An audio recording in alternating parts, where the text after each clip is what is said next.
Commentary for June 17th, 1941, on A, B, and C influences, Part 1. It is necessary for everyone to think often about what he understands for himself of the meaning of this system of teaching. What does this teaching imply? What is it about? Why, for example, is it necessary to struggle with identifying, with negative states, with imagination, with internal considering, with self-justifying and other forms of mechanical lying, with mechanical talking, and so on?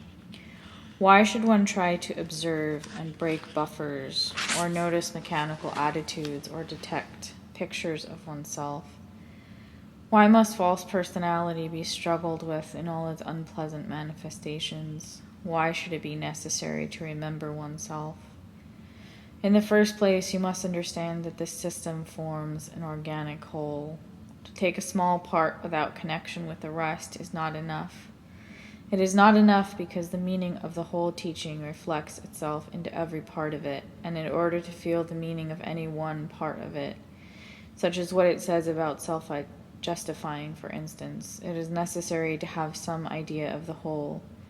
Merely to say to oneself, I must observe self-justifying in myself and try to stop it, while it may not be useless, if it is done sincerely and may show something to oneself that one had not realized, can easily become a mechanical action, that is, one that is done without conscious meaning. Consider for a moment what it means that this system is an organic whole. The meaning of this work as a whole, and the related meanings derived from the general meaning, right down to the smallest meanings, all stand in connected relation to and within one another. Its organization is like that of all living things, as for example that of the body. In the body, the smallest parts unite to form larger parts, and these combine to form the body as a whole. Everything is connected with and related to everything else. Knowledge of this system demands knowledge of the details and the parts and the whole, and if this system were not organic in the sense explained above, this would be impossible. People often say of one or another detail or part of the system, oh, that is like something I read in a book, or they say, oh, that is like what so-and-so teaches, or what this or that philosophy of religion says, etc. It is quite true that if you read certain kinds of literature, you will find a sentence here or a sentence there which reminds you of something in this work. But all these are fragments. They are merely separate bits, not in any organized relation with any whole, and isolated by themselves are useless. Let us suppose someone comes across a sentence in some old book in which it is said that man is asleep. He may imagine for a moment that he has found the system in the book, but if he looks more closely, he will see that it is an isolated statement. It is without connection and so without any organic relation with any other ideas.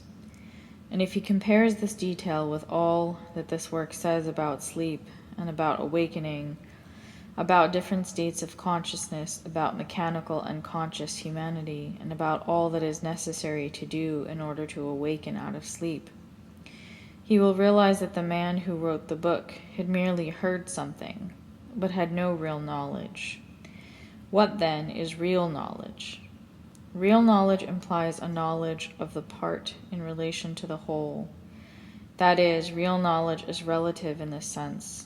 That is the real meaning of the principle of relativity in knowledge, from the standpoint of this system. A rough illustration of what is meant is as follows. A man may know all about the little villages he lives in, but nothing about the town or county or country he lives in, or of other countries, or of the world in general. He has no relative knowledge, and so can neither see anything in its right proportion, nor can he have greater knowledge. This is very important to understand. By having real knowledge, that is, relative knowledge, man's knowledge can grow in a right way. Otherwise, only one-sidedness results, with all the evils that follow, that are more obvious today, than at any other time in the work. Now apply what has been said to any single part of the work. Let us take for the example of self-justifying. As you know, it is said in connection with practical work on oneself that it is necessary to observe self-justifying. But if a man does not see why he should observe self-justifying in himself and work against it, he is trying to do what has no meaning for him, save that he is told to do it. If that is the case, he will be working in the most external way possible. What he is doing will be superficial, not really connected with him through any inner meaning. To work in this way is little else than to give a sort of lip service to the work. And still worse, he may be doing it for the sake of meritoriousness, just to say that he is working, especially if he speaks of it. And he will not see that it is exactly self-justification that is at the root of feeling pleasure in meritoriousness, which only strengthens false personality, having nothing real or genuine in it. You will now understand why it is said at the beginning of this commentary that it is necessary for everyone to think for himself about the meaning of this teaching. Unless he does so, he will do everything in a vague external way without seeing or understanding what it is all about, and without having any force to work. Meaning gives force, and the more meaning this work has for you, the more it will affect you emotionally, and the more force you will obtain from it. For it is from the awakening of the emotional center that the greatest force is derived. Now let us begin with the meaning of this work on the highest scale. Let us begin, as it were, from the top. What does this work mean? You have all heard it said that there are two quite different kinds of influences existing in life, entitled respectively A and B influences in this system. A influences are created by life. They arise within the life of mechanical humanity from the interests of business, money-making, science, sport, politics, from the interests of conquest, intrigue, crime, power, from the interests of wealth, position, display, and possessions, and from all the necessary interests of food, clothing, housing, law, order, and so on. You have only to open the newspaper to see what A influences are and to understand how they are created by life and arise within the life of humanity. All of these interests develop personality, and in time from personality, especially false personality, other interests arise, which become part of human life and which are again A influences. But there exist also in life influences of quite a different kind, called in this system B influences. These do not arise from life. Their source of origin is different. They have nothing to do with business, money-making, politics, sport, and so on. They come from outside the circle of mechanical life. In all ages and at all times we can find evidence of their existence in a certain class of literature, in certain religious ideas, in many ancient writings and teachings that have been preserved to us, often in all sorts of disguised forms, in allegories, in fairy stories, and so on. It is a very startling experience for anyone who has become familiar with the ideas of this work and has begun to understand something of its real significance to open a book written, say, 1,000 or 2,000 years ago, or even more, and find some sentence which is, so to speak, the pure work. What is the explanation? Why is there so great a background to the ideas of this system? What does it mean? It means, to begin with, that this system of work which we are studying is nothing new. It is nothing new in the sense that it is not something that some man or other invented recently and concocted out of his own mind like some passing modern psychological theory. The system we are studying is the presentation, in a form adapted to the times, of something that was long ago understood and long ago taught about man and his inner possibilities. It has been understood and it has been taught not only since the beginning of known history, which is only a brief portion of all human history, but long before it, reaching us only in legendary form, in myths and allegories. The same teaching has always been given. but it has been given in different outer forms, in different dress, according to circumstances, according to the times, and according to the nature of the people or race to which it is being given. It is changed only in regard to the general state of people, that is, their level of being and the depth of their sleep in the things of external senses, and so of their opportunities in respect of inner evolution.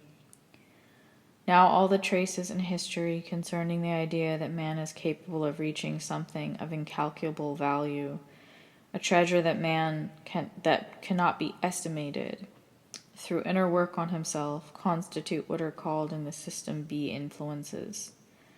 Since they do not relate to life, their existence in life is inexplicable unless we understand that they are essential for humanity.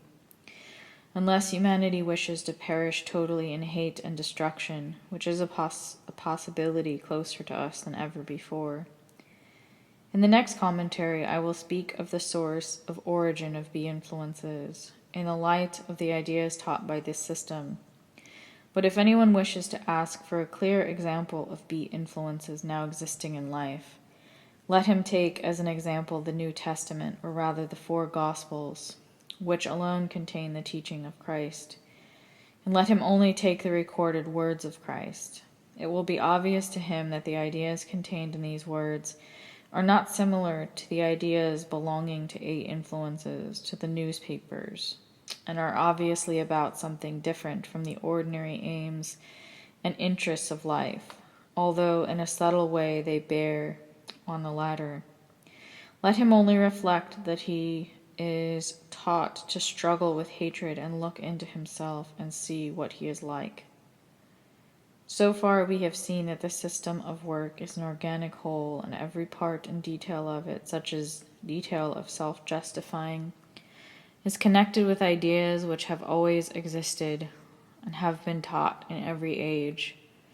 These ideas and teachings always are the same thing. They are always about the transformation of life. They are not about life and life interests, but about the transforming of yourself in relation to all that happens to you every day in life, in the light of an entirely new set of ideas and entirely new aims and entirely new efforts. And when you begin to try to do all this, remember that you are beginning to do something that has always been taught to those capable of understanding, and that the meaning of what you are doing is so great, so deep, so eternal, that even if you can catch a mere glimpse of it, your emotions will awaken and you will see in a flash what is meant by evaluation of the work, and what is meant by greater mind, and what is meant by the sleep of humanity.